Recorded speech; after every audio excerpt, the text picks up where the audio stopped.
권영철 기자 오랜만에 나오셨어요. 네, 안녕하십니까. 목소리는 좀 나아지셨어요? 뭐 좀 나아진 것 같습니다. 목감기가 유행입니다, 여러분. 네. 조심하시고요. 권영철 기자 오랜만에 어떤 거 들고 오셨을지 궁금하네요. 김현정 앵커도 홈쇼핑에서 물건 자주 사십니까? 자주는 아닌데요. 예. 구입을 종종 하긴 해요. 오늘 홈쇼핑 관련된 주제입니까? 예, 제7 홈쇼핑 문제를 준비를 했습니다. 지금 홈쇼핑 6개 있는데 예. 제7 얘기가 나와요. 내년에 이제 정부가 주도하는 100% 공영제 제7 홈쇼핑이 개국할 그런 예정으로 있습니다. 그렇군요. 근데 실제 100% 공영제가 가능할지 여기 의문을 제기하는 사람들이 많고요. 그래서 제7 홈쇼핑 100% 공영제 왜 꼼수 논란이 있나 오늘 주제를 그렇게 잡아봤습니다. 제7 홈쇼핑 설립은 확정이 된 겁니까?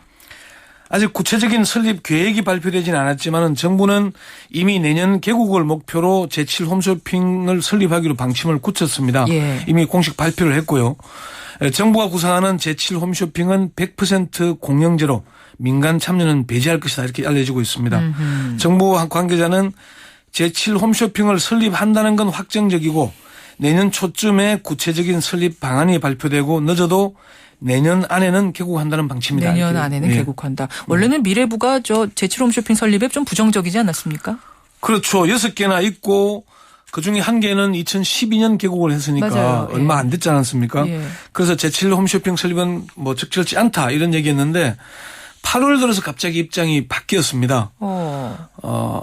벤츠 중소기업에서 생산한 제품을 제7 홈쇼핑에서 팔면은 이것이 창조경제, 혁신경제에 도움이 되지 않겠냐 이런 논리가 나왔고 요즘 여기도 창조경제 이름이 등장을 하면서 미래부가 180도 입장이 달라졌습니다. 그래요. 정부 한 관계자는 위에서 내려 꽂는 탑다운 방식으로 내려오는데 어쩔 도리가 없었다. 이렇게 얘기를 했습니다. 위에서 내려 꽂는 방식으로 내려왔다. 네. 그럼 정부는 왜 이렇게 제7 홈쇼핑을 꼭 설립하려고 하는 거냐 이게 궁금해지네요. 사실 뭐 공식적인 입장은 뭐 말씀드린 대로 중소기업 제품과 농수산물을 직접 파는 거다 이렇게 얘기를 하고 있는. 벤처 살리기, 창조경제. 뭐 그렇긴 한데 그 의도가 조금 좀 명확하지 않은 것 같습니다. 지금 현재도 뭐 중소기업 전문 채널인 홈앤쇼핑이 있고 있죠. 농수산 채널인 뭐 NS 홈쇼핑이 있는데 있죠.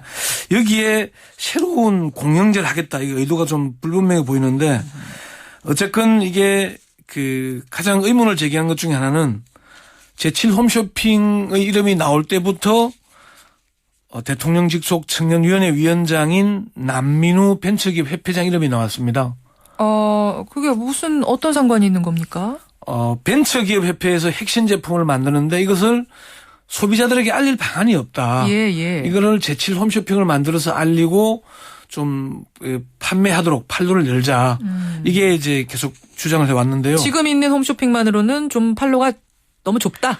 사실 홈쇼핑 한 개 업체가 아무리 많이 하더라도 1년에 200~300개 외에는 못한다고 합니다. 그래서 한계가 있으니까 예. 중소기업 특히나 혁신 제품을 중심으로 할 수 있는 걸 하자. 예. 이게 벤처기업 협회가 주도를 해왔고 벤처기업 협회 회장이 대통령 직속 청년위원회 위원장을 맡고 있다는 겁니다. 예, 그 논리하고 정부 논리가 같은 거군요. 그러니까. 벤처기업 협회에서 내세운 논리가 바로 정부의 논리와 뭐 맞아떨어지고 있는 그런 논리인 거죠. 아까 100% 공영제로 한다 그랬어요. 예, 정부 입장은 민간 참여를 철저히 배제하겠다는 겁니다. 왜냐하면은 민간 참여 얘기가 나오면서 종편도 참여할 거다, 뭐 어느 회사도 들어갈 거다, 뭐 이런 얘기들이 나왔거든요. 맞아요. 그런 의혹들을 잠재우기 위한 방안이 100% 공영제가 아닌가. 뭐 그런 것 같습니다. 예, 아무래도 민간 참여한다 그러면 아까처럼 여러 가지 특혜 얘기, 로비 얘기, 시끄러운 얘기가 나오고 이게 엄청난 이권 사업이니까 그런 것 때문에 100% 공영제다. 그렇죠. 황금알을 낳는 거위라는 얘기는 아직까지 불리니까. 자, 그럼 지금까지 쭉 설명만 들었을 때는 뭐 그럴 수 있겠다 싶은데 네. 왜 꼼수라는 이런 논란이 불거지는 거죠? 어느 부분에서? 이게 현실성이 좀 떨어지기 때문 아니냐. 세계 어느 나라도 정부가 직접 홈쇼핑을 운영하는 사례는 없고요.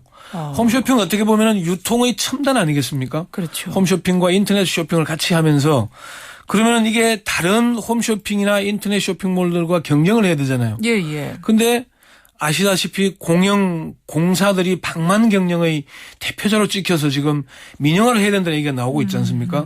여기에 이것을 공영제로 운영해서 수익을 내지 않겠다는 얘기냐. 정말 사기업과 경쟁해서 이길 수 있는 뭔가가 나오겠는가? 여기에 대한 의심. 그러면은 아무리 정부에서 운영을 하고 특혜를 주더라도 뭐 가령 뭐 수수료를 낮춘다든지 특혜를 주지 않겠습니까? 예. 그렇다 그래서 공영으로 운영하는 게 과연 민영의 경쟁이 되겠냐? 이게 우선 내게 나오는 거고요. 예. 또 지금 현재 아까 조금 전에 말씀드린 대로 운영되고 있는 중소기업 전문업체와 농수산 전문업체를 두고 예. 이것을 개선해서 할 생각은 하지 않고 새로운 걸 만들겠다는 게 중복 투자 아니냐. 아하. 어차피 자본금은 공영이면은 국민 세금이 들어가야 되잖아요. 그러네요. 중복 투자하는 게 아니겠는가. 예. 이런 얘기를 하고요. 아니 그러면요. 중복 투자 뭐 우려도 지금 나오고 있고 이게 정말 경쟁력이 있느냐라는 얘기도 나오고 있는데도 추진하려는 그 꼼수는 뭐라고들 얘기를 하는 거예요. 누가 이익을 보길래? 이 뭐 얘기가 때문에? 제7 홈쇼핑이 박근혜 정부 출범 초기부터 나왔거든요. 예. 결국은 박근혜 정부 대선 당시에 선거 공신들을 챙기기 위한 게 아닌가. 그런 게 하나 있고요. 또 하나는 이게 나서고 있는 정부가 뭐 중소기업청, 기획재정부, 농수식품부 이런 등등이 나오는데 예. 결국은 관피아들을 위한 자리를 만들겠다는 거 아닌가. 아하, 혹시 그거 아니냐. 예. 그 새정치연합 미방위의 안정상 수석 전문위원이 그런 얘기를 했습니다. 기존에 있는 홈쇼핑 업체들이 운영 방식을 바꿔서 개선해서 예. 중소기업들에게 도움이 되는 방향으로 가려는 노력은 하지 않고 제7 홈쇼핑부터 들고 노는 의도가 뭐냐.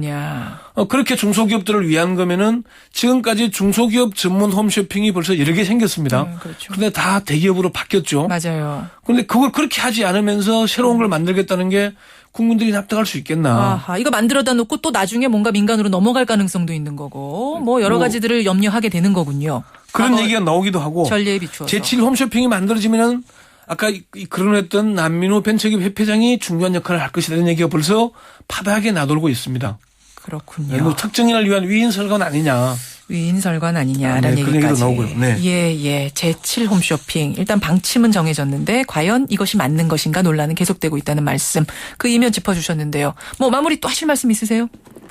그러니까 이게 국민들이 의혹을 제기하는 것은 있는 것을 새로 고쳐서 쓸 수 있으면 예산도 절감하고 국민들에게 이득이 될 테고 중소기업들에게도 도움이 될 텐데 왜 갑자기 정권 출범 초기부터 특정인의 이름과 함께 이게 거론되느냐. 그 부분에 대해 타당한 설명을 내놔야 정부가 해명을 해야 된다. 중복 투자가 아니라는 것도 분명히 해명을 해야 된다. 예. 그 점이 좀 핵심입니다. 권영철 기자의 기자수첩 수고하셨습니다. 네.